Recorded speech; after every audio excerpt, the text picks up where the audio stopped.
Hello, my true crime lovelies. How are you? Oh my god. I'm trying to get myself to not be a floating head. There we go. Is anybody else out there watching all the... Oh, first, if you can hear me. First, hi. My name is Tanika. Thanks for clicking on Tanika's 2 cents, where we're going over all kinds of stuff. If you can hear me, please drop a 1 in the chat. If you are on the replay crew, drop a heart in the chat, a blue heart. I appreciate you. I have been watching a bunch of reactions around the internet about the Sarah Boone. Oh my god, I don't know why I did. I'm gonna leave my hair alone. Whatever. And so I was like, maybe, okay, thanks for the 1. Maybe you guys have been watching them too. So I wanted to do like just a quick fun around the internet. Are you guys still in shock? Anybody still in shock about like her whole whatever Miss Sarah had going on situation? Wow. Okay, so without further ado, maybe with a little ado, because I lost my place here. Here we go. Let's have a laugh together, shall we? Let me see if I can get myself situated on here. Right. Okay.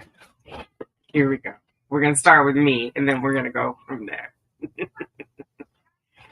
Judge, I would like to call Sarah Boone. You may proceed. She could take this. Yes, please. Right? Oh my god, Jersey, that was bananas.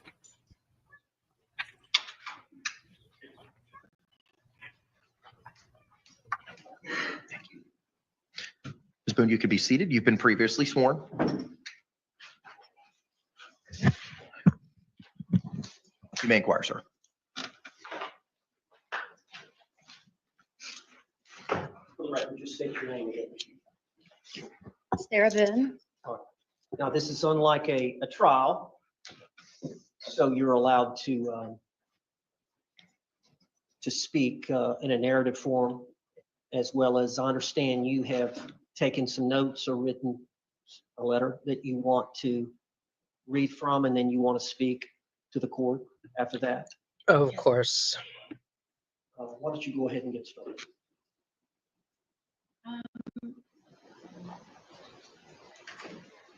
This is actually an edited version of.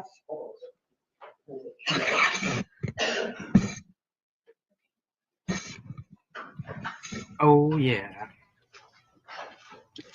Get your snacks, y'all. Get your snacks. Get your tea. I had a lot to say. I've had a lot of time to think about things, and I didn't really know how to put it on paper. And I didn't know how much I could say or how little I should say. So what I have here is, like I said, an edited version. But I would like to read the more important parts that I feel that everyone should know that wasn't said in my actual trial. And on top of what I have on paper, this is just the tip of the tip of the tip of the iceberg. So I wanted to read this, and then if I may, I would like to address everyone in my apology on top of my statement. Just the tip, just a little, just to see how it feels. Kintu Sukuroi is a kind of Japanese ceramic style which means to repair with gold. In this tradition, when a ceramic piece breaks, an artisan will fuse the pieces back together again using liquid gold or gold dust lacquer. So rather than being covered up, the breaks become more obvious and a brilliant new piece of art emerges from the brokenness. It embraces flaws, weakness, and imperfections, and also teaches the essence of resilience. Every crack in a ceramic piece is a part of its history, and each piece becomes more beautiful because it has been broken. This is the wisdom of Kintu Sukuroi. In my wisdom and with all of my repairs, then, now, and ongoing, God is, has been, and will always be my artisan. All of my gold is forgiveness. This has held me together, made me shine brighter, and overcome the damage caused by George Torres, the Torres family, the justice system, Orange County Corrections Department, social media, scoundrel detectives, infamy, defamation, ongoing constitutional rights violations, second-degree murder, forced into being pro se. Just as gold is very precious, forgiveness is invaluable. Oh, this train is going right the fuck where we thought it was going. Forgiveness is not an attempt to change or forget who, what, or how you've lived through to be so gold, but an act of grace, humility, and considerable self-compassion to be set free from sorrow. Withholding forgiveness denies your brilliance and adds even greater grief and deeper heartache, irreparable cracks on top of the already that no one deserves, my no God. matter the pain or disappointment, untruths Okay. or injustice. We're gonna go It to. doesn't matter. As the more broken you are, even though We're gonna now continue different around than YouTube. before, you've become more outstanding and more extraordinary. Hold on. We're gonna get over here because there's so much going on around the interwebs. I'm gonna share this one with you. Okay. Can you guys see Kathy? Yes, you can. Okay. Y'all, this Sarah Boone sentencing was amazing. It was amazing. This bitch did everything but an interpretive dance. She was like, I have written a haiku and made a TED talk and did a one-woman play, and I would like to speak to you from my heart. But first, I found Jesus, and he's going to talk to you first. Y'all, I was in my car. I was on the post office run listening to this woman, and I was like, wait. Is this bitch reciting poetry? I think she's reciting poetry about the glass, the sculpture, and you put the liquid gold on it, and she's like, forgiveness. If all you Mama Lukes don't forgive me, you're going to be miserable, and I'm going to be fine. Forgiveness is a beautiful word. I forgive George for all the times that he beat me, and to show that I forgive him, here's a detailed accounting of all the times he hurt my feelings, punched me, made me feel bad, made me burn dinner, all the times he made me do terrible things, because all the things that I did were terrible, were his fault, so that we're very clear. I would also like to offer forgiveness. Bitch, you giving out forgiveness? You handing out forgiveness. Okay. Shh. All right, you can go over to Kathy's to see that full thing. And then I watched okay, you're all done. Oh, okay. No, I'm not all done. Give me that back. I watched, let me see. I got to close these out. Kurt. Uncivil Law. Love me some Kurt. So buckle up. Ms. Boone, you could be seated. You've been previously sworn. You may inquire, sir. Oh shoot. How's it doing that? Just state your name again. Sarah Boone. Now, this is unlike a trial, so you're allowed to speak in a narrative form, as well as I understand you have taken some notes or written a letter. Oh, that good. You want to read from, and then you want to speak to the court after that. Yes. Why don't you go ahead and get started?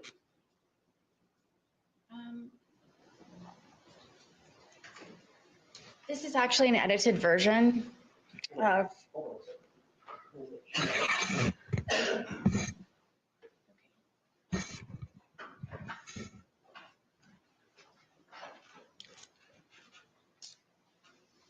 I had a lot to say. I've had a lot of time to think about things, and I didn't really know how to put it on paper. Really? And I didn't know how much I could say or how. Really? You had problems putting little things I on should paper? say. Seriously? So what I have here is, like I said, an edited version. But I would like to read the more important parts that I Great. feel that everyone should know that wasn't said in my actual trial. Okay. And on top of what I have on paper, I have, Unbreaded. this is just the tip of the tip of the tip of the iceberg. Just the tip, though? So I wanted to read this, and then if I may, I would like to address everyone in my apology on top of my statement. Okay, kids. Okay, kids. If you got popcorn, get your popcorn. If you're doing shots, break out the liquor. Buckle in, kids. We're doing this. Here we go. You may proceed, ma'am. Kentu Sukuroi is a kind of Japanese ceramic style which means to repair with gold.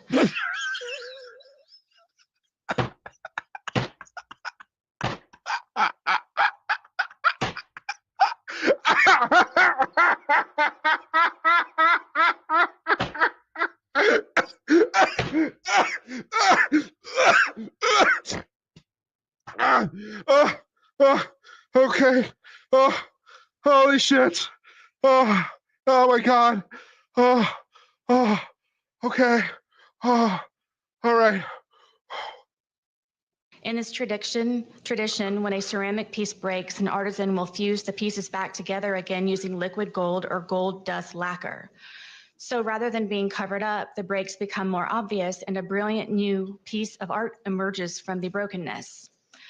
It embraces flaws, weakness, and imperfections, and also teaches the essence of resilience. Every crack in a ceramic piece is a part of its history, and each piece becomes more beautiful because it has been broken. This is the wisdom of Kentu Sukuroi. In my wisdom and with all of my repairs, then, now, and ongoing, God is, has been, and will always be my artisan. All of my gold is forgiveness. This has held me together, made me shine brighter, and overcome the damage caused by George Torres, the Torres family, the justice system, Orange County Corrections Department, social media, scoundrel detectives, infamy, defamation, ongoing constitutional rights violations, second-degree murder, forced into being pro se. Just as gold is very precious, forgiveness is invaluable. Wow. Forgiveness is not an attempt to change or forget who, what, or how you've lived through to be so gold, but an act of grace, humility, and considerable self-compassion to be set free from sorrow. Withholding forgiveness denies your brilliance and adds even greater grief and deeper heartache, irreparable cracks on top of the already that no one deserves, no matter the pain or disappointment, untruths or injustice. It doesn't matter, as the more broken you are, even though now different than before, you've become more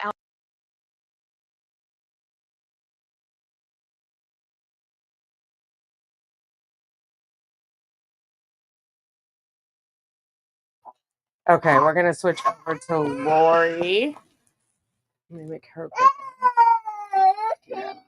Yeah. 2 pages in length, a 2-page email from a Danielle Parsons. Thank you. Yes, sir. Judge, I would like to call Sarah Boone. You may proceed. If you could take this. Yes, please. Here we go.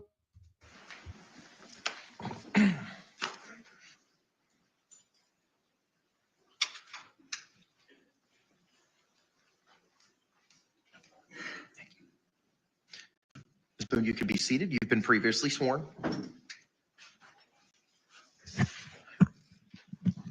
You may inquire, sir.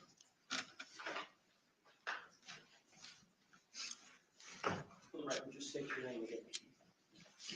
Sarah Boone. Now, this is unlike a trial, so you're allowed to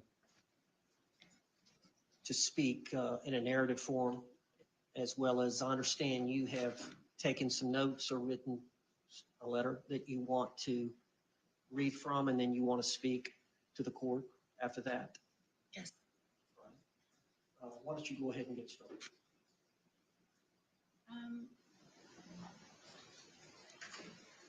This is actually an edited version. Do I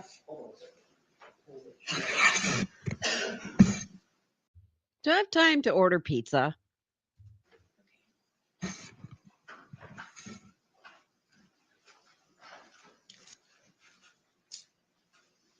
I had a lot to say. I've had a lot of time to think about things, and I didn't really know how to put it on paper. And I didn't know how much I could say or how little I should say. So what I have here is, like I said, an edited version. But I would like to read the more important parts that I feel that everyone should know that wasn't said in my actual trial. And on top of what I have on paper, I have. You know, someone at the very beginning of this video in the chat said she is going to relitigate the things she didn't like. She's going to relitigate her innocence. And whoever said it, you were right, because here we go. Here we go. This is just the tip of the tip of the tip of the iceberg. So I wanted to read this, and then, if I may, I would like to address everyone in my apology on top of my statement. You may proceed, ma'am. Kintu Sukuroi is a kind of Japanese ceramic style which means to repair with gold. In this tradition, when a ceramic piece breaks, an artisan will fuse the pieces back together again using liquid gold or gold dust lacquer. So rather than being covered up, the breaks become more obvious and a brilliant new piece of art emerges from the brokenness. Oh, man. How many of you have heard this before? This is not something that she wrote, okay? Because I've heard this story before, I've read this before, but here we go. So she's going to make herself, she's going to use it to make herself, hey, I've been repaired with gold and Listen to Lauren giving the tea because I had not heard this before. So she's telling us basically Sarah has plagiarized her pity party. Yikes. I'm not hiding my brokenness and I'm brilliant. Oh my gosh. Somebody says, somebody in the chat says, somebody please take me out now. It embraces flaws, weakness, and imperfections, and also teaches the essence of resilience. Every crack in a ceramic piece is a part of its history, and each piece becomes more beautiful because it has been broken. This is the wisdom of Kintu Sukuroi. In my wisdom and with all of my repairs, then, now, and ongoing, God is, has been, and will always be my artisan. All of my gold is forgiveness. Her cereal. This has held me together, made me shine brighter, and overcome the damage caused by George Torres, the Torres family, the justice. I'm sorry. You know what? I am not going to not interrupt her because there is just so much wrong with this. Here we go. The victim blaming. Oh, and she's broken because of the man she victimized. This is abhorrent. It is disgusting. It is vile. And look at the look on her face right here. It's almost like that she's got that sneer.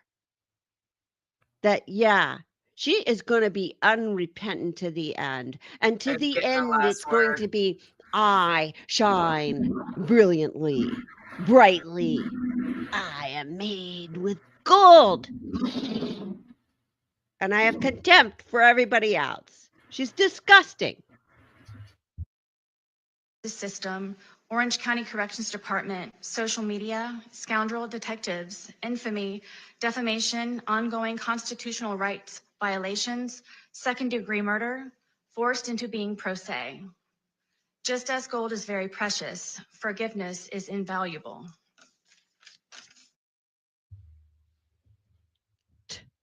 And she's got not just the eye block, but there was a disdain and a defiance in her face here.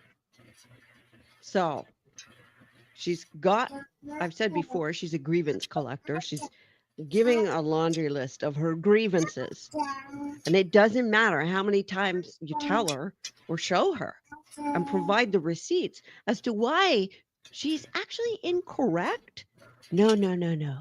She's got her list, and reality is what she says it is in the moment that she says it is. And you must agree, or else. That was a great freeze frame of her. That face looks defiant. And didn't she seem angry, girl? Why are you mad? Why? Yeah, Sarah is, yeah, but there is that eye block. She's got a chip on her shoulder. On both of them. That's why they're even.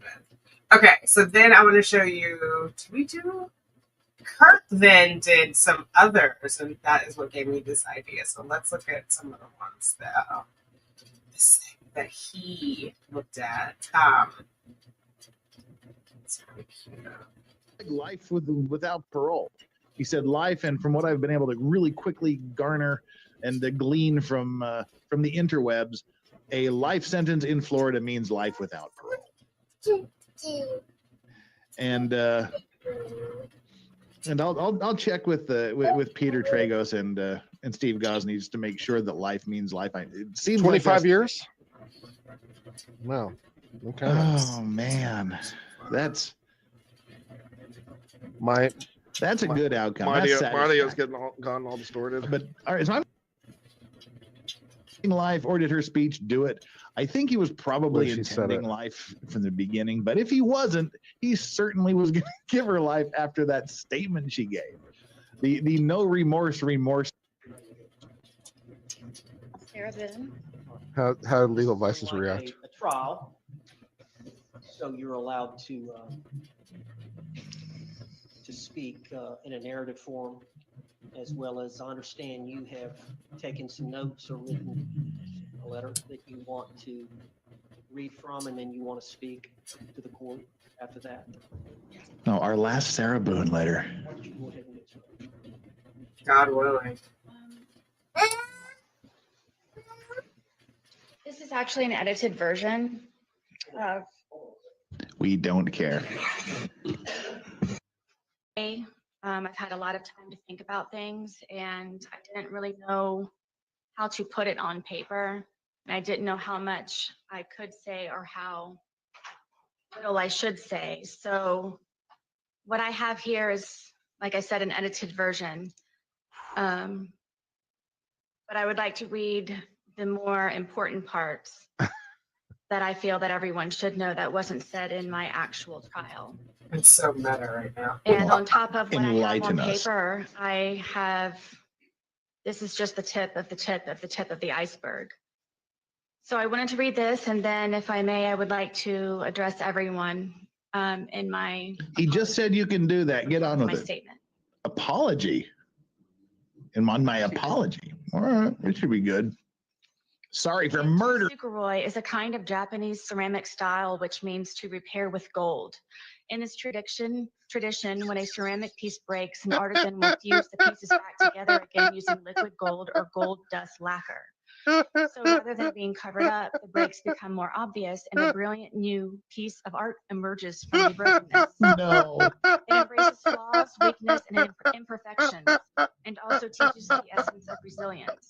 Every crack in a ceramic piece is a part of its history. So murdering your boyfriend makes you better. Because it has been broken. This is the wisdom of Kintu Sukuroi. My wisdom and the thought of my repairs, then, now, and ongoing. God is, has been, and will always be my artisan. All of my gold is forgiveness. This has held me together, made me shine brighter, and overcome the damage caused by George Torres, the Torres family, the justice system, Orange County Corrections Department, social media, scoundrel detectives, infamy, Damage caused by your victim. Sarah, don't do this. Second-degree murder, forced into being per se. Just as gold is very precious, forgiveness is invaluable. Forgiveness is not an attempt to change or forget who, what, or how you've lived through to be so gold, but an act of grace, humility, and considerable self-compassion to be set free from sorrow. Withholding forgiveness. Oh my God, it's even worse the second time around. Grief and deeper heartache. Holy shit. Irreparable cracks on top of the already that no one deserves, no matter the pain or disappointment, untruths or injustice. It doesn't matter. As the Oh my more broken God. you are, even though It's now glorious. different than before. It's you become more glorious. You know, I feel like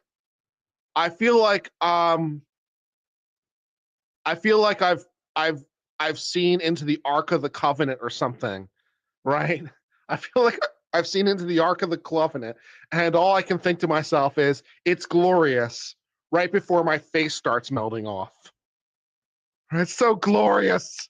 It's unbelievable. It's like don't look directly at the sun Okay. during the solar eclipse. It's so. I'm gonna skip up because he does Emily, and I want to cover him. Oh, there's Emily in the corner. I watched some of hers when Owens was out on the steps after I left you guys. Love me some. An edited version? An edited version of what?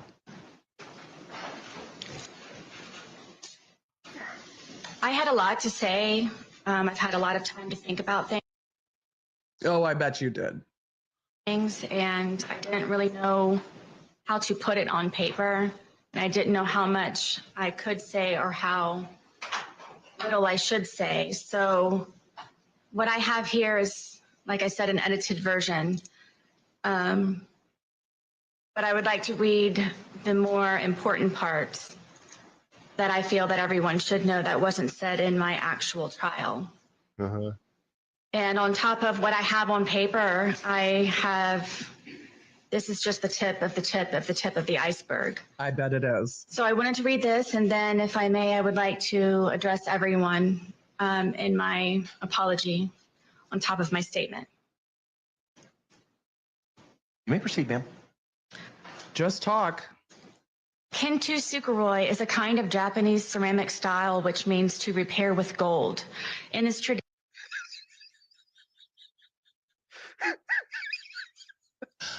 We're starting with kintsugi. We're starting with, for all of you that were on the members only stream before things, we're starting with kintsugi. Well, don't worry, members only will be back. We're starting with kintsugi. That, holy shit. I'm backing up because I don't even know how she pronounced that. apology on top of my statement. You may proceed, ma'am. Kintu Sukuroi is a kind of Japanese ceramic style which means to repair with gold. In this tradition, when a ceramic piece breaks, an artisan will fuse the pieces back together again using liquid gold or gold dust lacquer. So rather than being covered up, the breaks become more obvious and a brilliant new piece of art emerges from the brokenness. It embraces flaws, weakness, and imperfections, and also teaches the essence of resilience. Every crack in a ceramic piece is a part of its history, and each piece becomes more beautiful because it has been broken. This is the wisdom of Kintu Sukuroi. In my wisdom and with all of my repairs, then, now, and ongoing, God is, has been, and will always be my artisan. All of my gold is forgiveness.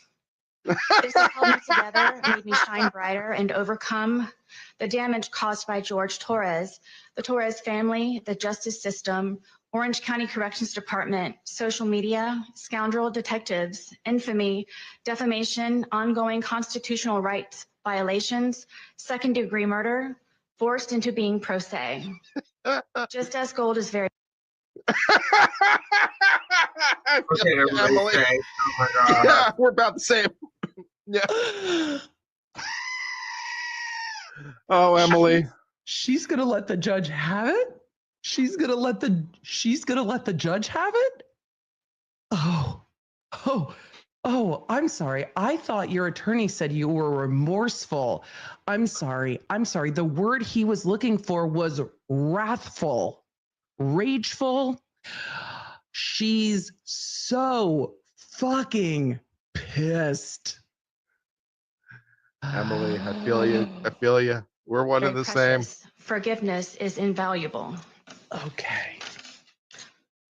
Well, forgiveness is not an attempt to change or forget who, what, or how you've lived through to be so gold, but an act of grace, humility, and considerable Even Emily can't self-compassion believe it. to be set free from sorrow. Withholding forgiveness denies your brilliance and adds even greater grief and deeper heartache. Irreparable cracks on top of the already that no one deserves, no matter the pain or disappointment, Emily untruth is or like, injustice. It cannot doesn't fully matter. comprehend the what's more happening broken- right now. Emily is just in a state of disbelief. She can't believe what she's hearing. She can't believe this is real. She refuses to accept it. She refuses to accept any of this is happening. Look at Emily's eyes in this. Look at Emily's eyes. She is just like, what the actual, I can't, she's in a state of absolute disbelief, in a state of tranquil doubt. This is a woman who has heard some shit in her life and still can't believe what's happening right now. Right. Emily was This is a prosecutor in Los Angeles. even though now different than before, you've District become attorney more in the outstanding district and more office. extraordinary. What's the over under on her ending her statement with "Thank you for coming to my TED Talk"? What are our odds? Above all, when you let go of blame, misunderstandings, excuses, give up your anger and cease from resentment, this is forgiven. And when you forgive, you have, and when you forgive, you heal. And when you heal, you move forward. All right, I'm going to stop it there because we're going to do it one more time without them because I missed some stuff as I was watching these other, like that she claimed they had committed blasphemy against her. I didn't catch that the first time. She's not a deity. So, ma'am, what? What do you mean blasphemy? It is, and she said us out here, we're organized crime. I'm a gangster. I didn't even know it. Wow. I mean, I guess what was the most outrageous part of what she said? The blaming of the family, the blaming of the children. Like she included who at the time his youngest was a minor. That she forgave them. Let me take Kurt's channel off there. I'm a member of Uncivil Law. I highly recommend his membership. It's 99 cents. And you get a lot of bang for your buck. He's hilarious. I love his sense of humor. I'm gonna take this down. Oh, there we go. Okay. Yeah, she talked about sodomy. The mother was in there. She blamed the mother for being her own victim of domestic violence in her relationship. Like what? Like she just knew no bounds, and she leveled. The only person she didn't talk about was Owens, and maybe because she hasn't slept on it yet. Her eyebrows can't go any higher. Yeah, like what, ma'am? Okay, so let's just like clean slate it. That little thing from Men in Black. And let's just get like a fresh listen of all the foolishness that comes out of this woman's mouth. I have reviewed them. They're in my binder here. How many do I have? Yes. Give me a second. I can tell you. I have. I'm looking at her letters that were written. An L, a typed letter from Philip Paulson, an That's email her younger from brother. Lana Albert, 2 pages in length, and a 2-page email from a Danielle Parsons. And Lana spoke, so I'm not sure why she also needed an email, but just give me 1 second. I'm trying to speed this up so we can playback speed. So 1.25. Thank you. Yes, sir. Judge, I would like to call Sarah Boone. You may proceed. You can take this. Yes, please.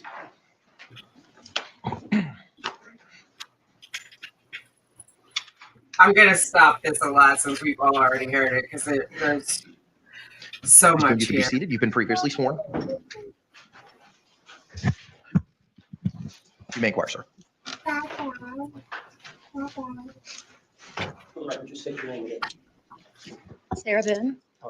Now, this is unlike a trial, so you're allowed to speak in a narrative form as well as I understand you have taken some notes or written a letter that you want to read from, and then you want to speak to the court after that. Yes. Why don't you go ahead and get started?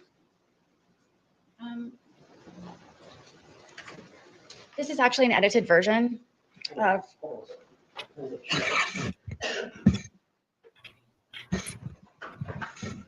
Look how she's distancing herself from Owens. I had a lot to say. I've had a lot of time to think about things, and I didn't really know how to put it on paper. And I didn't know how much I could say or how little I should say. So what I have here is, like I said, Too bad she didn't have a lawyer to give her advice on what she should say. That's really unfortunate that 3 people didn't parachute down 4 lawyers to represent her. an edited version. But I would like to read the more important parts that I feel that everyone should know that wasn't said in my actual trial. And on top of what I have on paper, this is just the tip of the iceberg. So I wanted to read this, and then if I may, I would like to address everyone in my apology on top of my statement. Oh my God, thank you for the super sticker. She made a liar of that chaplain. I would have asked the judge if I could take my witness statement back. Yeah, vengeance is mine is what she gave. Hey, Queen Olive, thank you. Queen Olive Fan. I see you in the comments a lot. Welcome to the membership. Thank you. You may proceed, ma'am. Kentu Sukuroi is a kind of Japanese ceramic style which means to repair with gold. In this tradition, when a ceramic piece breaks, an artisan will fuse the pieces back together again using liquid gold or gold dust lacquer. So rather than being covered up, the breaks become more obvious and a brilliant new piece of art emerges from the brokenness. It embraces flaws, weakness, and imperfections, and also teaches the essence of resilience. Every crack in a ceramic piece is a part of its history, and each piece becomes more beautiful because it has been broken. This is the wisdom of Kentu Sukuroi. In my wisdom and with all of my repairs, then, now, and ongoing, God has been, and will always be my artisan. All of my gold is forgiveness. This has held me together, made me shine brighter, and overcome the damage caused by George Torres, the Torres family, the justice system, Orange County Corrections. Now, it's interesting that she thinks she should be forgiving people, right? Like, you are the one who has murdered someone. You've disparaged them, defamed them, said horrible things about all of them, and then you're doling out forgiveness. And is this the part of the apology? Like, I just don't... She'd have been better off saying nothing. Department, social media, scoundrel detectives, infamy, defamation, ongoing constitutional rights violations, second-degree murder, forced into being pro se. Just as gold is very precious, forgiveness is invaluable. So let me know what you guys think. What she said, forced into being pro se, that's obviously a lie. It's obviously on the record. They don't need to object. But I guess it's only to the judge, and the judge knows the truth. I just don't know why they didn't stop this part, but I guess, you know, she has a right to say whatever. Yeah. Thoughts? Forgiveness is not an attempt to change or forget who, what, or how you've lived through to be so gold, but an act of grace, humility, and considerable self-compassion to be set free from sorrow. Withholding forgiveness denies your brilliance and adds even greater grief and deeper heartache, irreparable cracks on top of the already that no one deserves, no matter the pain or disappointment, untruths or injustice. It doesn't matter. As the more broken you are, even though now different than before, you've become more outstanding and more extraordinary. Above all, when you let go of blame, misunderstandings, excuses, give up your anger and cease from resentment, this is forgiven. And when you forgive, you have... Oh my God, I can't wait to see what Scar says. Yeah, get your belly ready for that one. And when you forgive, you heal. And when you heal, you move forward. My goal begins with George Torres, and every time he slapped me, kicked, punched, spit on, raped, stabbed, choked, laughed at, pushed, pulled, dragged, whipped, tripped, stole from, lied, terrorized, threatened, humiliated, forced, degraded, made me cry. Every time he tried to end me, defeat, or destroy. I forgive George for beating me senseless, for trying to sleep because I had to go to work or my son's field trip the next day, For ruining my deceased family's heirlooms, traditions, and keepsakes, my son's furniture, destroying the television we watched together.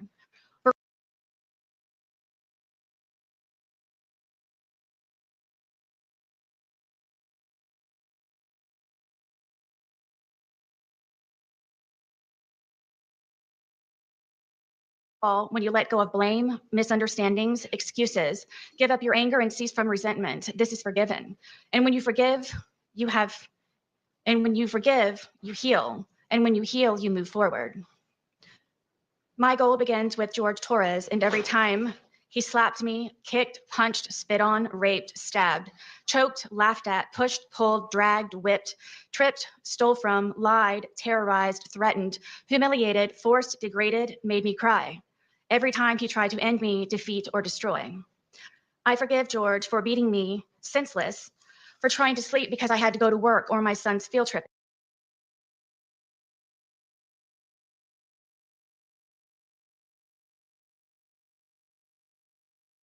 The next day, for ruining my deceased family's heirlooms, traditions, and keepsakes, my son's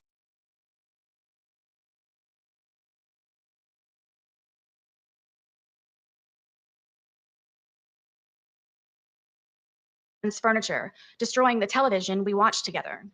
For wrecking our townhome by breaking windows, punching holes in the walls and doors, ramming his entire body into glass doors, kicking in my front and back door over and over and over.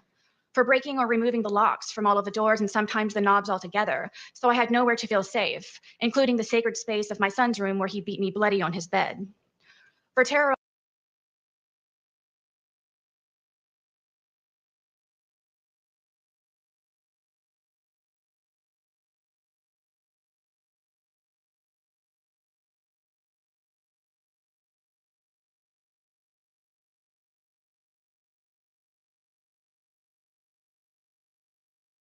terrorizing and threatening my blind and deaf dogs by leaving the gate open I built to keep them safe, telling me he hoped I'd find their bloated dead body in the pond or scrape their remains off of the pavement, for kicking them off of the bed and throwing across the room because they were trying to protect me.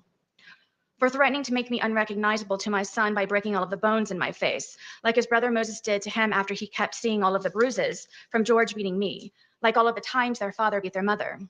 For all of the drunken rages and fist fights with so many neighbors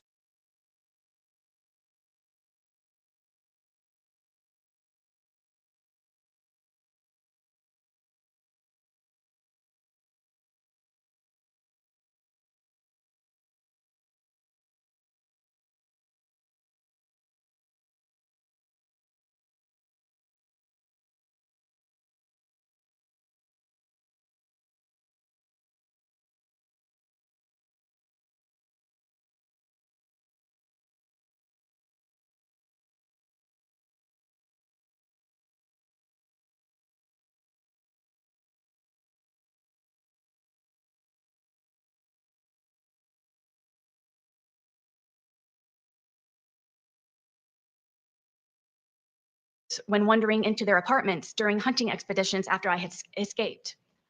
For drowning me in liquor and wine because I didn't want to drink, causing me to urinate on myself, then butting the end of the bottle in my face, giving me 2 black eyes and a bloody nose. For making me experience what it is to be sodomized. Threatening to kill my friends and the neighbors when they checked on me to make sure I was alive and in one piece. For threatening to burn down our townhome and set my car on fire because I got a job. For holding me hostage on weekends my son was supposed to come over by keeping my keys around his neck, my phone in his crotch, and a butcher knife stuck in the middle of the table as a warning not to ask anything or try to leave. For stabbing me in the leg and not letting me call 911 for an ambulance or seek help, where I nearly bled to death until I concocted a lie to save him from being arrested. For destroying my phone with a hammer because my son called. For me experiencing ever being arrested, and after today,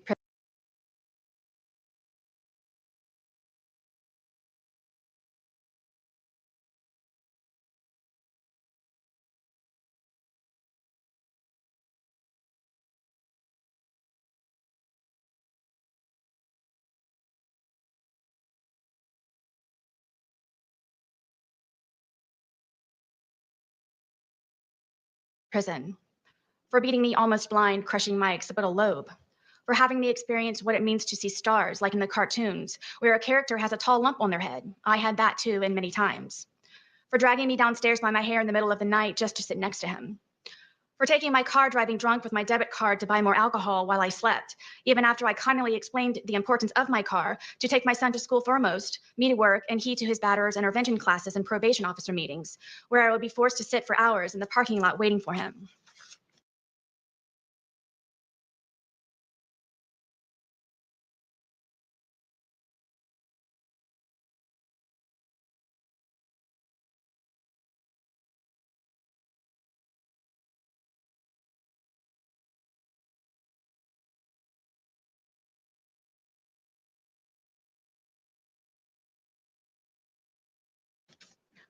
For causing me so much trauma and pain, mentally, physically, emotionally, I had to be hospitalized more than once.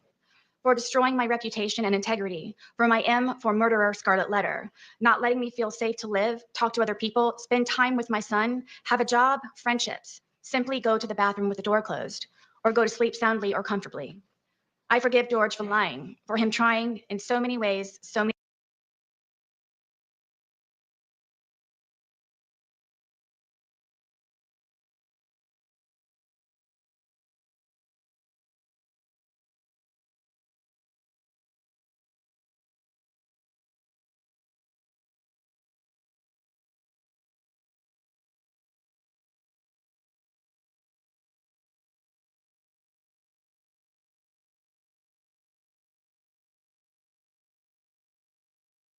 times to end me with his terrifying love. I also forgive the Torres family, his mother and father foremost, also his 2 ex-wives and daughters, all for knowing who George was capable of and has done in the past, his history of violence and where he learned it, then to keep turning a blind eye when I would ask for help. All of his siblings, including Pharrell Torres, who is now on his way to prison for stabbing the mother of their baby in the side of her head. For everyone who knew what George was doing to me, sometimes how and when, but allowed and enabled. I forgive them for caring too late. I hope they all ask themselves while quiet and comfortable in bed at night the uneasy question, what could I have done to stop this from happening to both of them? And after all the times Sarah tried to, by asking for help from all of us and so many times. Another great contributor of my gold is social media, with its greed, insensitivity, deception, obvious exploitation, and advantageous gain from my criminal case as a whole, and for sentencing me by anticipation as a result of ignorance and hate, conjured and fabricated by the organized crime that is social media, which condemned me in the court of global public opinion since the beginning. My family law case is the new prey waiting to be picked apart and pillaged from me being made infamous by social media in my criminal case. It simply seems I cannot forgive and be forgiven and move forward. Social media has made me a pariah. It has caused great oppression and undeniable disadvantages, especially by broadcasting and manipulating my cases online. In my criminal case, as a result, my opportunities to be given a fair, proper, and uninfluenced successful conclusion was heavily depleted and poisoned. I forgive them. Also, all of the media tycoons for not having a life of their own, trying so desperately to make themselves seem so right by making me appear so wrong. Forgiveness for prejudgment, ridiculous theatrics, lies, making and taking blood money from my and others' misfortunes, accidents, and catastrophes. It's all over their hands and their keyboards. And even after all that's been said and done, theorized, hypothesized, scrutinized, and blasphemed in my case, still no one knows me. In the end, I forgive myself for not choosing my life sooner, for not being more brave, vigilant, bolder, and outspoken, stronger, mentally, physically, emotionally, and spiritually, for being hopeless, desperate, simple-minded, weak, and inexperienced. I forgive myself for not realizing I was enduring a life of domestic violence and that the vicious cycle of never ends. I had nothing to compare to. I've never been hit by a man ever before in my life. I was raised hitting a woman was wrong and should never happen. No excuse. I forgive myself for not escaping permanently, for not fighting back sooner to save myself, my son, my dogs, home, and car. Having 20/20 hindsight thinking of everything I could have done differently or better to avoid the outcome. I think about this every day since. Also, of all the good days we had together, for him at least, while I was constantly in hyperdrive, high alert, and paranoid, making sure I did everything right all the time. If not, the great possibility I would be ended as George threatened me with so many times before. I forgive myself for falling in love with a monster, and no matter how grotesque he may become, I still loved him, hoped, and forgave. I tried breaking the spell so he wouldn't be a monster anymore. I saw who he was inside. George made me then, now, and always love him for all of his cracks also. We made each other our own brilliant pieces of art from the cracks and repairs. Unfortunately, not all cracks can be. In all of my forgiveness, George is my greatest lesson and will forever be a part of me. I think of him every day and still speak to him when alone on the rec yard. I ask his forgiveness and that he looks for me at the gates of heaven so I can tell him how sorry I am endlessly and that I never stopped loving him in all of it and still. When I first came to jail, I put my mat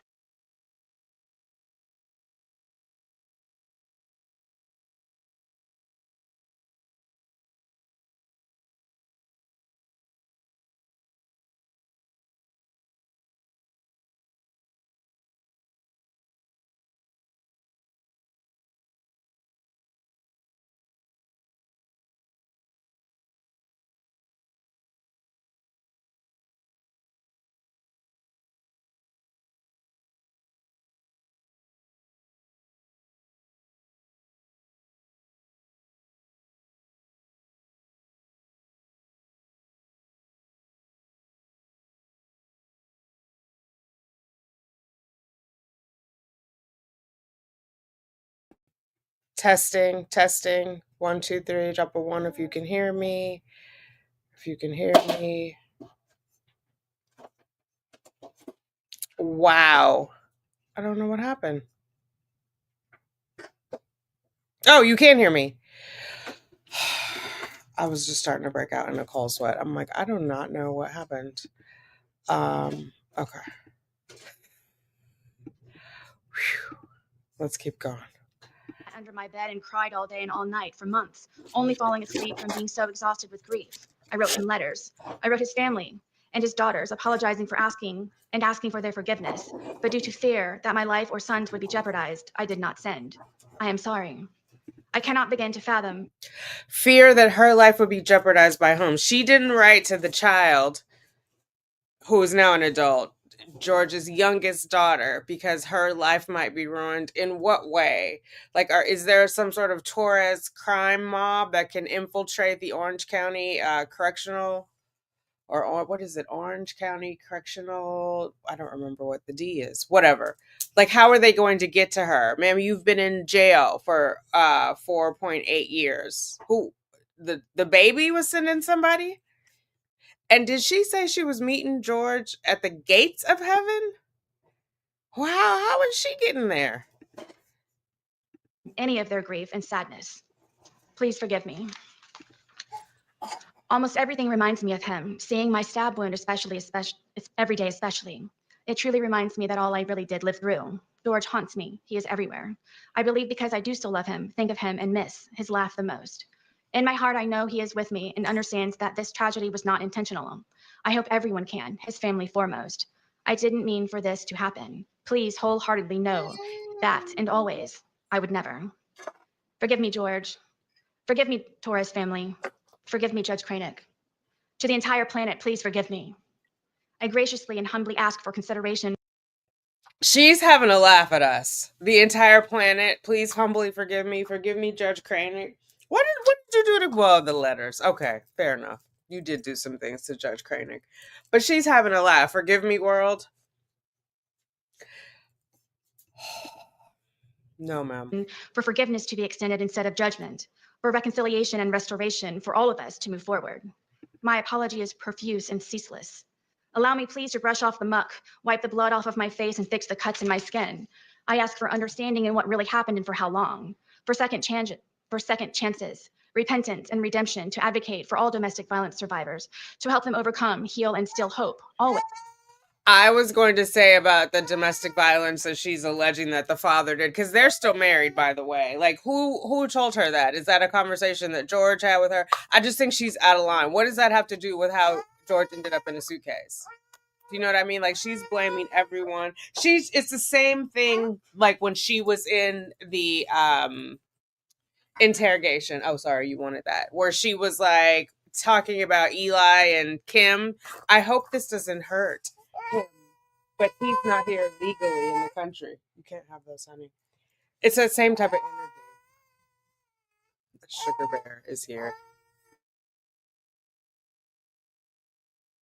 Ways to make their voices heard, to confidently walk with all of their scars on the outside and the inside, to help them not ever become a casualty of domestic violence as so many others, to stop the abuse and maltreatment before it's too late.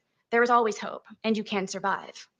In my soft-spoken conclusion, I ask this: would I be the darling mother, Are those her stage notes? Her soft-spoken conclusion. And then this last, I'm going to back it up so you can hear it all together. But this last one seems like she's jealous that George is getting attention for being murdered and people wanting justice. You let me know what you think. Let me scooch back a bit. Understanding in what really happened and for how long, for second chances, repentance and redemption, to advocate for all domestic violence survivors, to help them overcome, heal, and still hope, always, to make their voices heard, to confidently walk with all of their scars on the outside and the inside, to help them not ever become a casualty of domestic violence as so many others, to stop the abuse and maltreatment before it's too late. There is always hope, and you can survive. In my soft-spoken conclusion, I ask this: would I be the darling mother, celebrated woman of the year, if it were I who died? How many daughters, mothers, sisters, aunts, grandmothers, nieces, and friends have been because they did? I am a survivor. Learn to do good, seek justice, rebuke oppressors, defend the fatherless, plead for the widow. Isaiah 1:17, all-encompassing, protect the abused.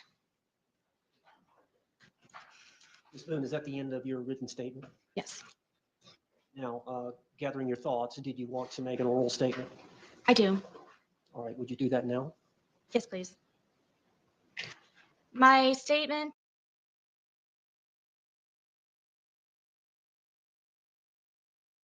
Oh my God, I didn't unmute myself. Hopefully you guys can hear me. That was a user error that time. I don't think she should have been allowed two statements. You know how Owens was complaining that the prosecution had two closings? Because why didn't you write it all down? Do you know what I mean? Like, that vitriol, you should have just spoken from the heart. Guys, I was a raging alcoholic. I was drunk and mean and mad, and I did not altogether mean to leave. I don't know, something other than I forgive all of you. No one is seeking your forgiveness, ma'am. My verbal statement is primarily to the Torres family, to the judge, to his daughters. I know you all know who I really am, and that I did care for George, and that I do still love George. I know you know that we had very many good days. So now she's gaslighting them, right? I know you know who I really am, as if to say she's better than all of this for her 4 new friends or 3 new friends who came today. She had no one testify for her who knew her prior to incarceration. Now, granted, we heard it said Phil Paulson in there, so that's her younger brother. So he wrote a letter, but he didn't show up. He didn't zoom in, even if he's off, what did she say, doing Marine things? He could have zoomed in. He didn't zoom in. Her life was on the line. Do you know what I'm saying? Nobody is, I don't know. And then I wonder if Owens even knows Christina is the girlfriend. It is just... And for those of you guys who didn't watch, Christina's charges were dropped. I know it had been folded into 2 cases, so I couldn't track it in the docket. But then I guess whatever case it was moved into, it was dropped. So the 2 of them helped each other on their cases. So that may be it. We may have seen some of Christina's handwriting in some of those letters. And I take offense to the statement of being said that this is just for a moment. Right now with me here in the courtroom in front of you all, this is just for a moment. But the moments before that, in order for me to be here, is endless. It's everlasting. The scars that I have on the inside, my outside scars have healed, except for my stab wound. But this has changed me as a person to... How is it possible she's been in jail for 4 years and that wound has not healed? Is she talking about the scar? Because that's going to stay there. But it's not an active wound, ma'am. see things differently and to understand things differently and to not be weak and just try to protect yourself. And forever, regardless of the time that I may receive from today, I forever will have this experience. I forever will have George Torres with me in my heart, in my mind, my body, and my soul. As he and I used to say that we were one soul split into 2 bodies. George said, give us free. He wants to be separated from you, Sarah. He wants to be separated. This is not just for a moment. It may be for everyone in this courtroom, but when I leave, this is forever. When you all leave, that this is forever. This is forever for everyone here and those who it matters to most. I am one of those who will experience this forever. I'm sorry. Words do not define my shame, and I don't know what else it is that I can say and convey to the Torres family how this happened. The ifs and whys and how really don't matter. It happened, and I'm sorry. Words cannot describe. And I hope that everyone can forgive me, the Torres family most of all, and his daughters, because I know what he meant to them. And I don't think that anybody ever understood what he meant to me and I to him. And I ask for forgiveness. Ms. Boone, I have just one or two questions, if you don't mind. And you can speak on it if you want or not. But this is a unique case, and one of the reasons it's so unique is that you were in jail for 4.5 years prior to your trial. And I understand that when you were brought up as a child, that you did have some spirituality in your family, some church, some religion. Always. But I understand that you got away from that. Did you have a chance during the 4.5 years? She can't even stick to the script with her own lawyer. He's saying, you had it. Are you happy? Me too. It's a good day. That she had it and then you got away from it. But in the middle, before he finishes the you got away from it, she says always. Both can't be true. You can't always have been religious and then also gotten away from it. Do you know what I mean? Like, or practicing it. Like, she was a difficult client. I mean, there you can see their struggles. I was rewatching her direct, and she struggled. To look back at your spirituality. Absolutely. You know, everyone supposes that this is one of the worst experiences of my life, and it's actually been one of my greatest. If I were not beaten to death. None of us, let me just speak for me, thought this was the worst experience of her life. It seemed like she was having a grand old time. She's in there abusing people. She's abusing attorneys. She's abusing the correctional officers. I did not get the sense that it was the worst experience. And I'm actually glad that she clarified that not only it was not the worst, it was one of the best, because now, you know, her best days are ahead, because she's going to be in prison for the rest of her life. So I was going to work myself to death on the outside, and I never had time to get back into my Bible and to pray and to be with the Lord. And I, being here incarcerated, have had time, of course, to get closer to God, to reacquaint myself to him and realize what it's all about. This is all temporary. And when I say temporary, I don't mean by being set free in jail or from prison or wherever else. It means being set free and temporary, meaning that you work for something higher, you work for God, that you strive for your crown to be placed upon your head by Jesus Christ, by being said, you have done well, my good and faithful servant. I've always tried to be a good and faithful servant. Ma'am, I don't know Jesus personally, but I'm going to go out on a limb. He's not going to be saying that to you. I was just a servant, as opposed to doing all that I can when my family were alive and I was going through everything up to this point. I've become so much more closer to the Lord, and it's made me such a better person. And I hope that I am an example going forward of the Lord's light and can draw many people to me because of it. She also just kind of tipped her hand because she said some nonsense about how long she had been working, and she had said that during her direct. Remember, like, she was helping pay the mortgage or whatever. I don't know why she felt like, well, yes, I do. Grandiosity. Because, yeah, something about all of her hard work. But we know she hadn't had a serious length of employment 2 years prior to her incarceration.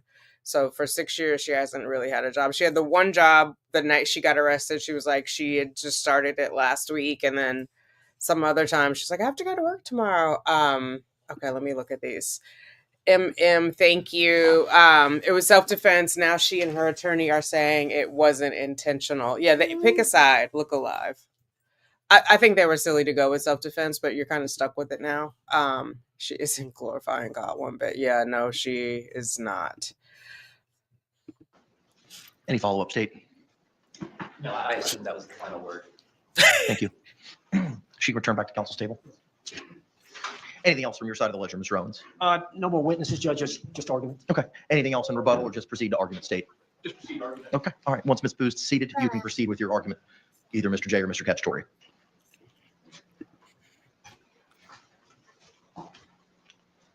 You may proceed, sir. Your Honor, I'm going to start my argument by what I anticipate Mr. Owens will bring up in his presentation regarding the plea offer in this case. That she was offered a resolution in this case of 15 years in the Department of Corrections to begin with. I think it's important, though, that the entire circumstance of that plea offer is put forward. And there's something very critical to that. It's not just 15 years in the Department of Corrections. It's 15 years in the Department of Corrections, but it's predicated on something. And the consideration that it's predicated on is the defendant coming to court and accepting responsibility for her actions.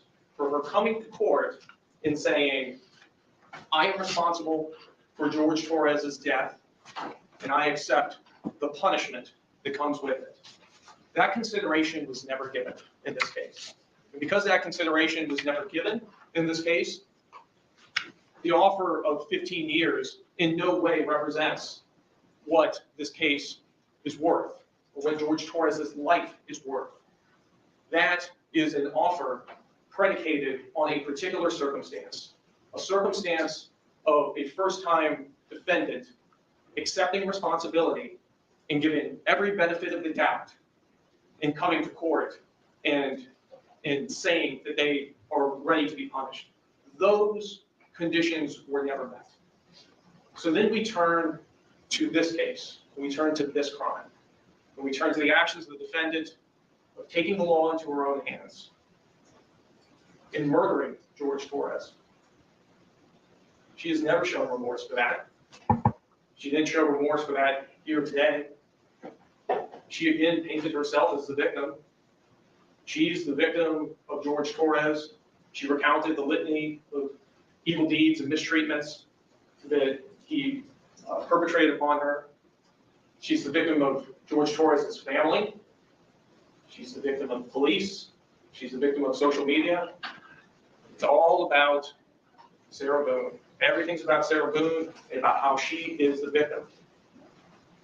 And Sarah Boone sentenced every one of George Torres' loved ones to a life sentence. Just like she sentenced George Torres when he was in that suitcase. George Torres lived out his last This is Mr. Cacciatore talking, Dave. circumstance in that suitcase. Sorry, this is Mr. Cacciatore talking. Dave Cacciatore. And Sugar Bear. Begging to be let out for several minutes, which undercuts any argument that this was somehow unsophisticated. There was ample time and opportunity over and over for her to do something different, but she went forward with taking the law into her own hands and ensuring that George Torres was never getting out of there. While she Unmuting. He's mentioning unsophisticated because that's one of the criteria for the sentencing. So Owens was saying it wasn't. I think he was saying it was a simple or not complicated or whatever, not sophisticated. And so Cacciatore is countering, calling BS on what Owens said. went up to bed and went to sleep for hours on end. She can't say that she was in duress for the same reason. Every one of George Torres' loved ones to a life sentence. Just like she sentenced George Torres when he was in that suitcase. George Torres lived out his last nightmarish circumstance in that suitcase begging to be let out for several minutes, which undercuts any argument that this was somehow unsophisticated. There was ample time and opportunity over and over for her to do something different, but she went forward with taking the law into her own hands and ensuring that George Torres was never getting out of there, while she went up to bed and went to sleep for hours on end. She can't say that she was in duress for the same reason. She was in such duress of George Torres that she goes upstairs and goes to sleep for 11 hours. Your Honor, there's been nothing from the testimony of Dr. Harper either that establishes any type of diagnosis that would give this court a basis to downward depart. Dr. Harper has put blinders on to the fact that she has been incarcerated for 58 months. 58 months with the opportunity to receive mental health treatment, and the expert witness is absolutely incurious about what any of those records or diagnosis or anything that would have been there would have said.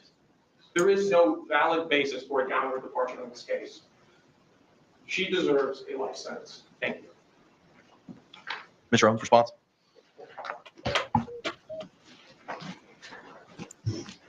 Not her hair, Sophie. Just credit. First off, I want to thank you for taking the time to hear our side, hear the witnesses, and review the letters on Sarah Boone's behalf. We've all been here for this trial. We've all been here for other trials. We've all got some age on us. We've all got some life experience on us. And this is a unique case. This was a unique homicide. It was a unique death. And as we all know, a lot of these cases are not black and white. They're shades of gray. And these crimes don't occur in a vacuum. That there's generally a history, especially involving a domestic couple, a history that comes into play that must be explored. And a lot of what Sarah Boone testified to here today probably happened behind closed doors. And we all know that many times we do not know what happens behind closed doors between a man and a woman in their home, unless there is some reason for the neighbors or law enforcement or somebody else to get involved. And that happened in this case. And so gradually over time, as this event occurred, there was an investigation, and it was learned that there was a history of domestic violence involving these two parties. So this is the part that kind of, I don't know, scrambled my brain, because all of the things that she said, like we talked about before, the black eye looks fake, everything that was submitted, none of it is corroborated by anyone, right? Even the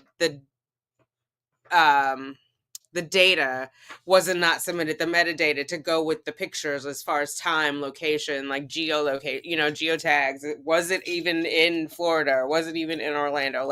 So it's only her word. And I think that's why I find it especially vile that she now alleges that he also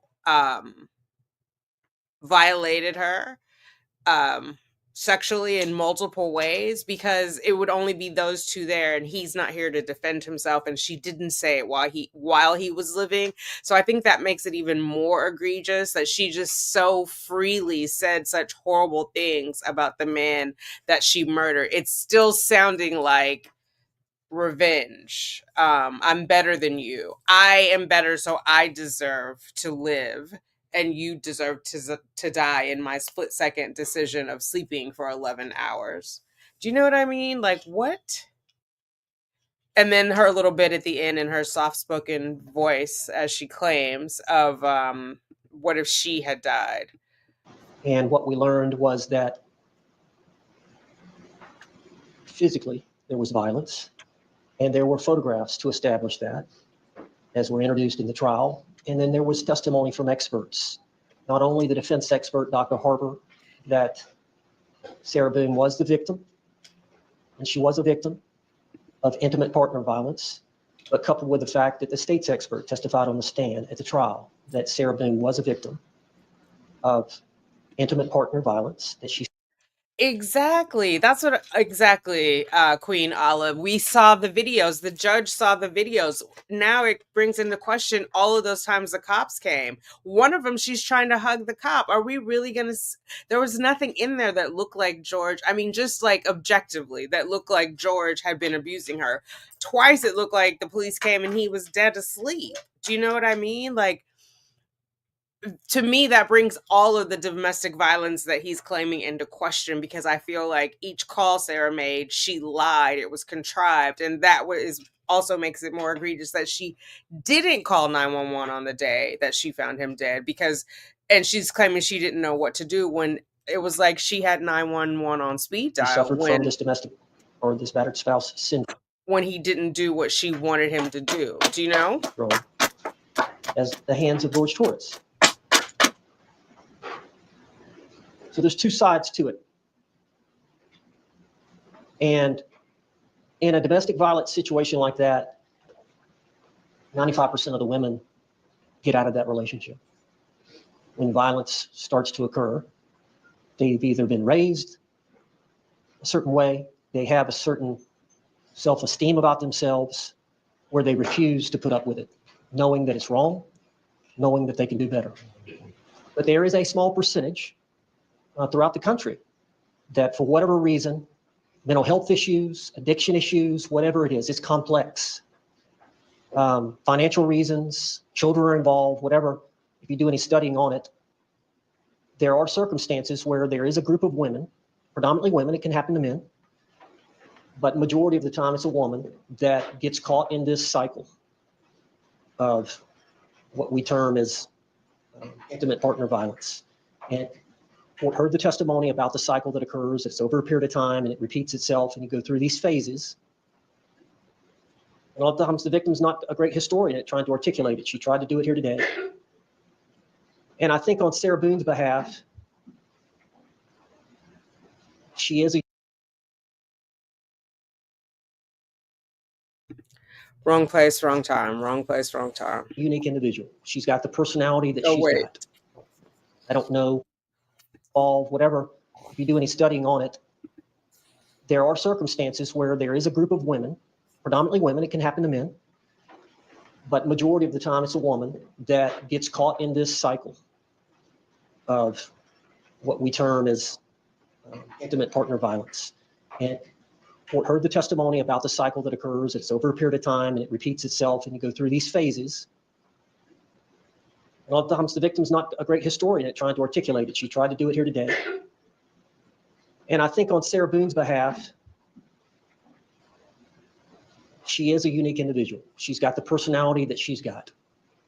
I don't know, you heard from Dr. Harper that a lot of that was formulated based on the way her mother did not bond with her, the way that her father was the way that he was, the fact that she lost several relatives at a young age, and the trauma that can result. We heard from Dr. Harper that she did suffer from post-traumatic stress as it relates to that trauma in early childhood, and then again as it relates to the events that occurred between Mr. Torres and her. So it's complicated, Judge. It's complicated, but the jury has spoken. Sarah Boone was entitled under Florida law to present that defense, and she did. That testimony was allowed to be presented. She was allowed to testify, but the jury spoke.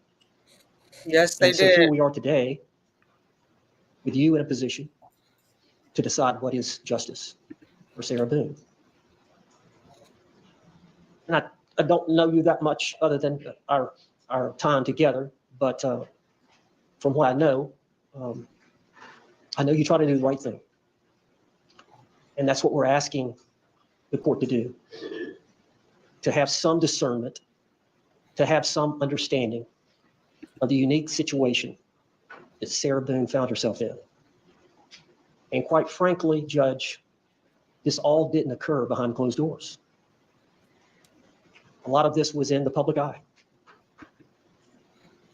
Mr. Torres had, I believe, 3 criminal cases before the courts of this county in which Sarah Boone was a victim. Mr. Torres was the accused. Those cases were dismissed. We know from the history of this domestic violence field that that's normal, that Sarah Boone every time either tried to bond him out or tried to get the case dismissed. At some point, somebody has to stop. Somebody has to say, wait, what's going on here? This keeps repeating. It's going to get worse. Something's going to happen. The system failed, Sarah Boone. I'd ask for you to consider that. The circumstances surrounding that failure and what led us here today.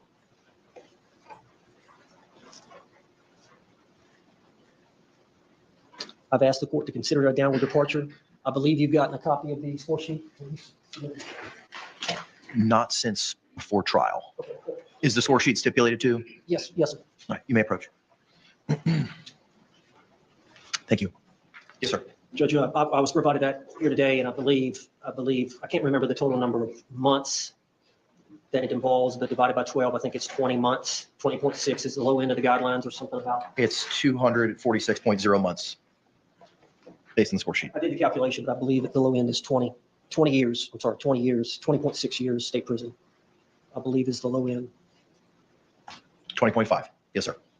As the court knows, I believe it's on page 3. There are some aggravators that the court can consider in imposing the sentence, and then there are a list of mitigators that the court can consider in downward departing, meaning. Just imagine that for a second, too. He's trying to get it lowered from the 22.5. He's trying to get a downward departure to 20. But even in the grand scheme of things, I have a 1-year-old on my lap at this moment. He would be able to drink at that point. You know what I mean? They're saying 20 like it's 2 minutes. But she doesn't deserve to be out. What would she be? 47, 67? She doesn't belong with us. Going lesser than the low end of the guidelines. And in the defendant's motion for downward departure, we mentioned, and I had Dr. Harper testify about 2 or 3 of the grounds, and the court needs to only find 1 to go below the guidelines. The capacity of the defendant to appreciate the criminal nature of her actions and to conform said actions to the requirements of the law were substantially impaired. Judge, I don't have to reiterate the facts and circumstances surrounding this event. You were here, you heard the testimony, you heard the circumstances surrounding what happened and how it happened. I would ask that you consider that as a mitigator. 2D, the defendant requires specialized treatment for a mental disorder that is not related to substance abuse or addiction and is amenable to treatment.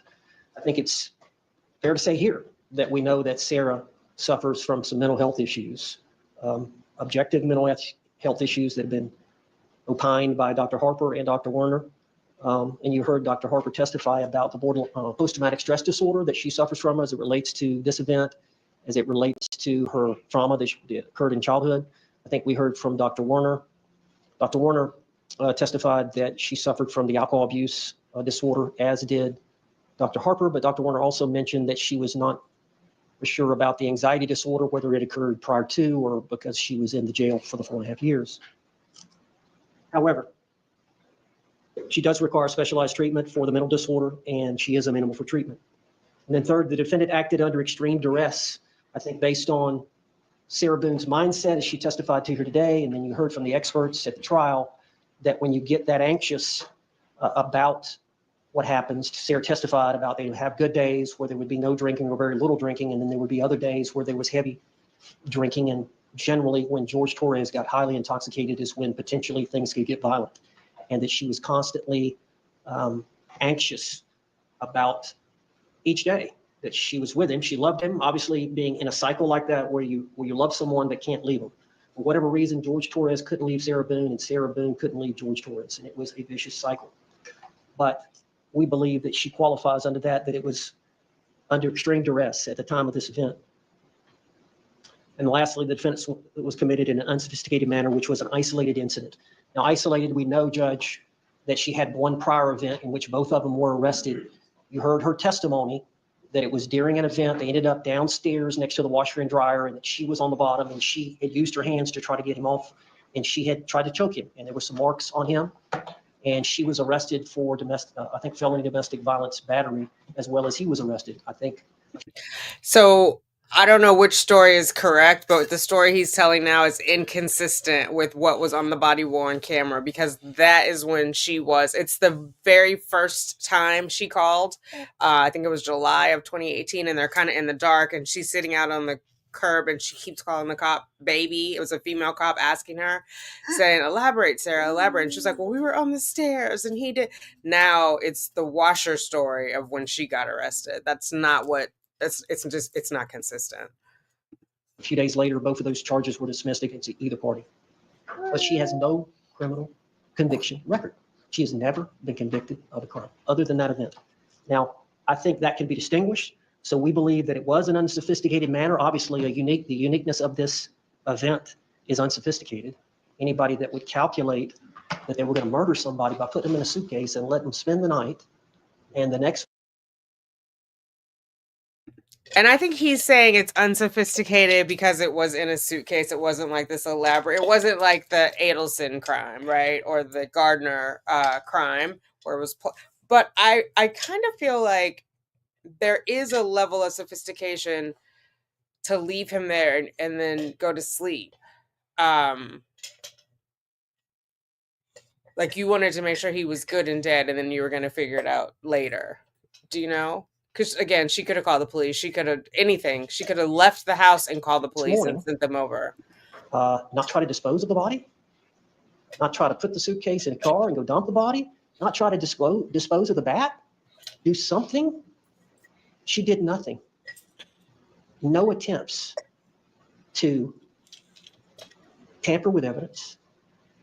No attempts after the fact to uncover any conduct whatsoever. No attempts to delete the videos from her phone.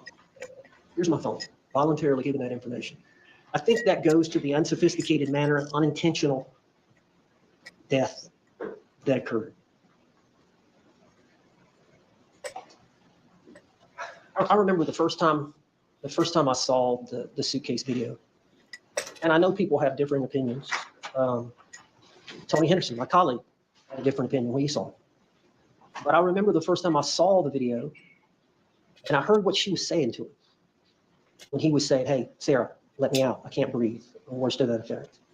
And the way that she was talking to him, and the statements that she gave him, in my mind, what has he done to her? What has he done to her? Any loved one you see in a situation like that is going to run and let him out. So my thought was, obviously, they were both drinking. But what has he done to her? And I think it's telling about what she had endured. So it's not a clear-cut case, Judge. George's mom is like, just get it It's over not black and with. white. There is some gray. And it's up to you to decide what's appropriate based on the courts, based on the jury's decision. There's Scott and But Chelsea. I would ask you to temper whatever justice that you think is appropriate with some mercy, and consider the fact that the state was willing to offer 15 years on a manslaughter as a lesser included offense, based on the facts and circumstances that they were aware of prior to this trial. Thank you. Thank you. Any rebuttal by the state? Bingo. The court has had the opportunity to review the evidence and testimony that was presented at trial. The victim impact statements presented here today, the statements of character witnesses, both orally and in writing, Dr. Harper's report and testimony, the defendant's testimony, pre-sentencing investigation, the arguments of the state and the arguments of the defense. Court pronounces sentence as follows. Ms. Boone, court sentences you to life in the Department of Corrections with credit time served that Madam Clerk will provide to you momentarily. There are also court costs and costs of prosecution, which Madam Clerk will give you the totals of momentarily. Due to the court levying a life sentence, the court is inclined to liquidate those to a civil judgment unless I hear opposition from the state. No opposition, Your Honor. All right. Madam Clerk, if you could please give us the credit time served and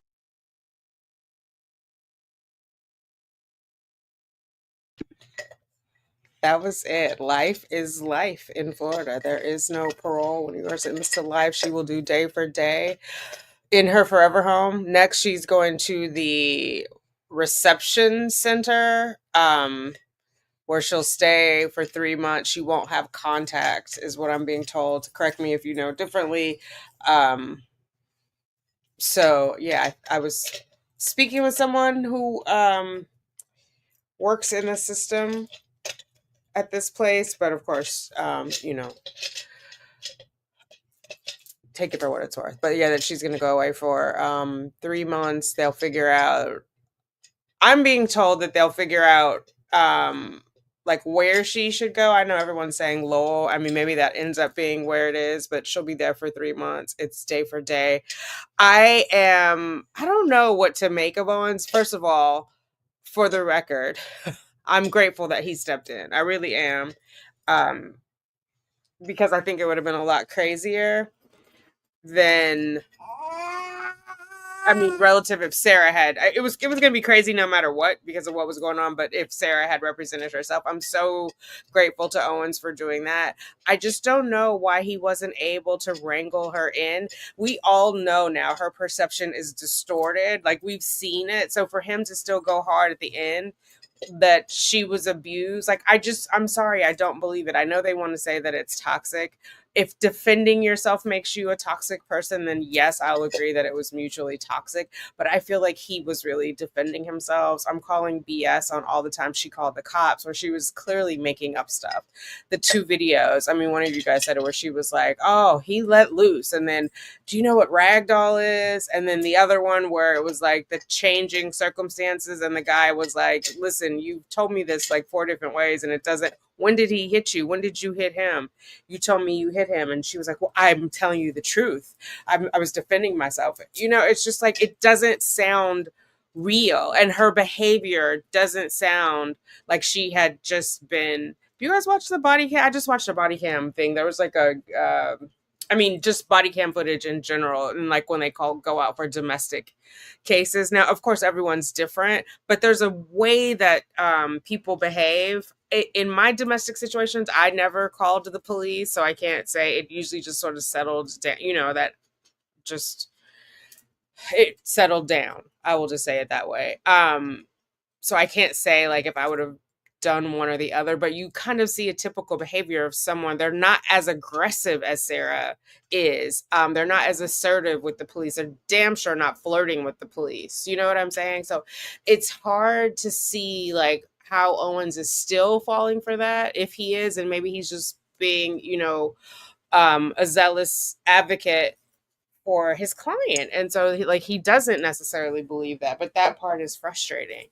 And to go on about how the system is to blame and other things are to blame. If anything, I would agree that there should be some type of monitoring when people have like repeated domestic violence calls, because I think had somebody like a victim's advocate looked at those body cam videos like prior to George's death, just tracking things, they would have seen that he needed help. Do you know what I mean? Whatever anger, she needed anger management classes. I mean, look at how she was on the stand. She was unhinged. Girl, you mad 4 years later? About whatever, a stab. And one of you guys said that's not even a vascular area. So there couldn't have been a lot of bleeding then. So why is she pretending that she almost bled to death upstairs on the bed? And who eats steak on a bed? Like, I'm sitting on my bed right now. How could I cut the steak?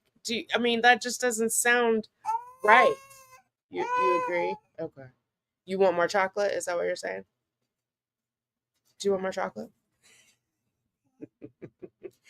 But do you know what I'm saying? Like, that part doesn't make sense. She's still extremely angry with him for some unknown reason. I would just, if I don't know,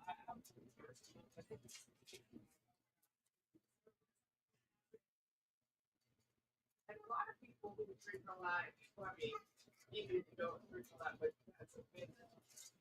Right. Like, Lord, please somebody die. If I make it through, I'll never do it again.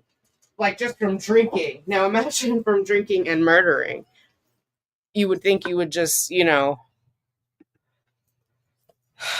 I don't. It is. Oh, the woman from Minnesota. So I did go back and look at some of the clips. I believe she's the one who connected Sarah and Owens, or was the mediator, because remember when he was saying, oh, there's a woman who, in whatever it was, like, because Sarah and Owens got into a fight before, and the woman in Minnesota that was after he said when she didn't take the plea, he was done, and the woman reached out again. The person in Minnesota, I believe that is the woman that was on there. She's now a victim of Sarah's, as far as I'm concerned. Somebody needs to check on her because she's a fan, right? She said she watches true crime, even though she's condemning all of us, other people who watch true crime. She also watches true crime. If people weren't talking about Sarah, she wouldn't know Sarah existed, but yet she's condemning us. She's a victim. Sarah has what is that? Love bombed her. I will give you a kidney. They haven't even tested for kidneys. They haven't even tested Sarah for that, but I know she had a surgery for one thing. I gave a kidney in 2006. You have to do a lot of testing. You have to be in great health in order to do that because your body basically has to recover and your one kidney now has to assume the role of two. And did you guys know that this is what my surgeon told me. The reason they know they can do kidney transplants is because after the war, I don't remember which war, maybe World War II, there were people who had damaged their kidney and they had to remove them. And then they saw, they studied them and they saw that over time, the one kidney would function for both of them. And so, yeah, it's a wonderful thing. But yeah, so that woman is vulnerable. Sarah's promising her a kidney. So that woman has now a vested interest in Sarah's freedom, right? So she's not an impartial character witness. And she's only known her 11 months, not even a whole year. And she's known her since in the inside. And when she says she's spent lots of time talking to Sarah, that's on her dime. And she's probably sending her money. She's probably the one who did the GoFundMe for all I know.